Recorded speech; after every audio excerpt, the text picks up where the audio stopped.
রানী কাঁদছে, চিৎকার করছে, কিন্তু কেউ তাকে বিশ্বাস করল না। প্রমাণ নেই, শব্দ নেই, মানুষ শুধু দেখে নারী কাঁদছে, কিন্তু বিশ্বাস করে পুরুষ ঠিক, পুরুষ ভদ্র। রানীকেই দোষী বলা হলো। এটা মেয়ের দোষ, ও এমনিতেই বেপরোয়া। মেয়েরা তো নাটক করতেই পারে। এই কথাগুলো প্রতিদিন পরীর ডানা ভেঙে দিচ্ছিল। রাহুল ছিল একমাত্র মানুষ যে রানীকে বিশ্বাস করেছিল, কিন্তু সে কিছুই করতে পারেনি, কারণ গ্রামের বিচার মানে পুরুষের কথা শেষ কথা। রাহুল রেগে আগুন হয়ে উঠত, চিৎকার করত, মাটিতে হাত মেরে বলতো, আমি প্রমাণ করব সব। কিন্তু রানীর চোখই তাকে থামিয়ে দিত। সে বলতো, কিছু বলিস না রাহুল, আমি আর পারছি না। রাহুল তখন রানীর সামনে অসহায় এক ছায়া হয়ে দাঁড়িয়ে থাকত। ধীরে ধীরে রানী চুপচাপ হয়ে গেল। তার হাসি হারালো, তার কণ্ঠ শুকিয়ে গেল। রাতের পর রাত কেঁদে কাটাতে লাগল। একদিন রাহুল তাকে প্রশ্ন করল, তুই হার মানলি? রানী কান্না চেপে বলল, আমি শুধু বাঁচতে চাইছিলাম, এখন বাঁচাটা বোঝা। রাহুলের বুকের ভেতর কিছু একটা ছিঁড়ে গেল।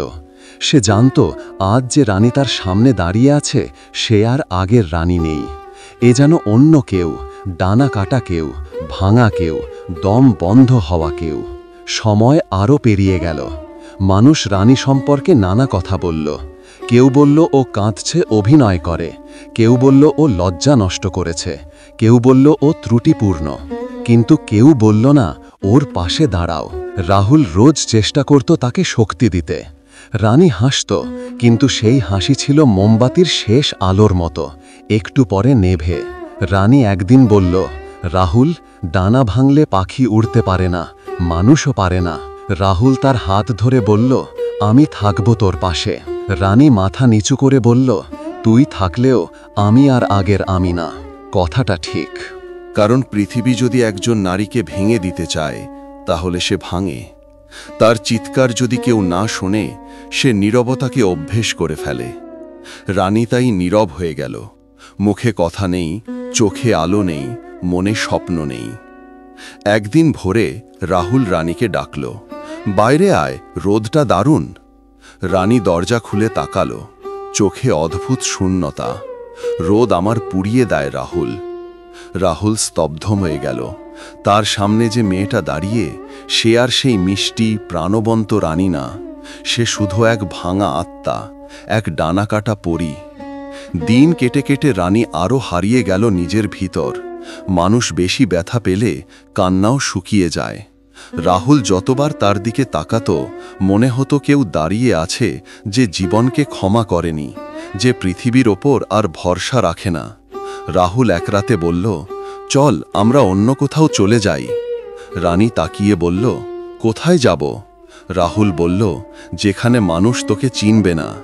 রানী হালকা হাসল, আমি নিজেকেই আর চিনতে পারি না রাহুল, অন্যেরা কি চিনবে? তার হাসিতে কান্না লুকানো, তার কথায় প্রতিটি দুঃখের ওজন। রাহুল ঠোঁট কামড়ে ভাবল, এই মেয়েটাকে বাঁচাতে না পারলে সে নিজের জীবনেও আর গর্ব করতে পারবে না।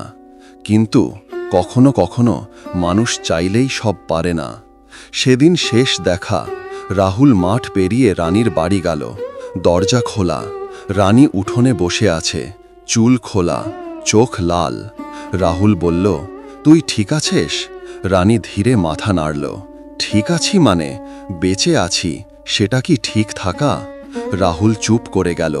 রানী বলল, তুই এমন একজন মানুষকে ভালোবেসে ফেলেছিস যে আর নিজের ভালোবাসাকেও বিশ্বাস করে না। সূর্য ডুবছিল, হাওয়া ঠান্ডা হয়ে আসছিল। রাহুল রানীর মুখের দিকে তাকিয়ে বুঝল, এ পরী আর উড়বে না কোনোদিন। সে শুধু বেঁচে থাকবে, দিন গুণে, যন্ত্রণা নিয়ে, মানুষের চোখের দোষের ছুরি গায়ে নিয়ে। রাহুল এগিয়ে এসে রানীর হাত ধরল, আমি থাকব, তোকে ছাড়ব না। রানী তার হাত আলতো করে ছাড়িয়ে নিল, হাসি চেপে বলল, থাকলেও লাভ কি রাহুল?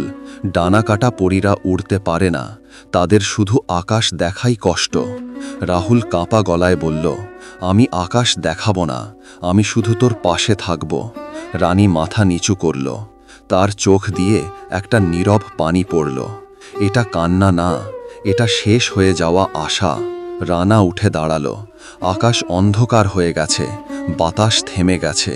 রাহুল তাকে ডাকল, রানী। রানী পিছনে তাকালো না, শুধু বলল, আমি ভালো নেই রাহুল, আর ভালো হবও না। তার পদধ্বনি দূরে দূরে মিলিয়ে গেল। রাহুল দাঁড়িয়ে রইল, চোখ ঝাপসা হয়ে গেল। তার হাত থেকে শেষ আশাটুকুও সরে গেল। সেই দিন থেকেই রানী আর কারো সাথে কথা বলে না, কারো দিকে তাকায় না, হাসে না, স্বপ্ন দেখে না। সে শুধু বাঁচে, বাঁচার মতো না, মরে না যাওয়ার মতো। মানুষ বলে ওর চরিত্র খারাপ, মানুষ বলে ও নিজে দোষ করেছে, মানুষ বলে মেয়েরা এমনই। কিন্তু রাহুল জানে এটা সবই মিথ্যে, এটা সবই সমাজের বানানো জোর। রানী ছিল একটা উড়তে চাওয়া মেয়ে, তার ডানা ছিল, তার স্বপ্ন ছিল। একটা দুঃস্বপ্ন, একটা মিথ্যে অভিযোগ, একটা পুরুষের লালসা তার সবকিছু ভেঙে দিল। আজ সে বেঁচে আছে, কিন্তু পরি নেই, শুধু ডানা কাটা স্মৃতি আছে। রাহুল আজও মাঝে মাঝে দেখে রানী বাড়ির সামনে বসে আকাশের দিকে তাকিয়ে থাকে। চোখে কোনো স্বপ্ন নেই, মুখে কোনো হাসি নেই, শুধু মনে হয় আকাশ কি আজও তাকে ডাকছে, নাকি সে আকাশকে মনে করছে একটা নিষ্ঠুর দরজা, যা আর কখনো খুলবে না তার জন্য। রাহুল দূর থেকে তাকিয়ে থাকে, কিছু বলতে পারে না, কারণ কিছু ব্যথা শুধু নীরবতা দিয়েই বোঝা যায়। তার মনে হয় কিছু মানুষ মারা যায় না, কিন্তু বাঁচেও না। রানী ঠিক তেমনই একজন, একটা ডানা কাটা পরী, মাটিতে আটকে থাকা, আকাশের দিকে তাকিয়ে থাকা, কিন্তু কখনোই আর উড়তে না পারা।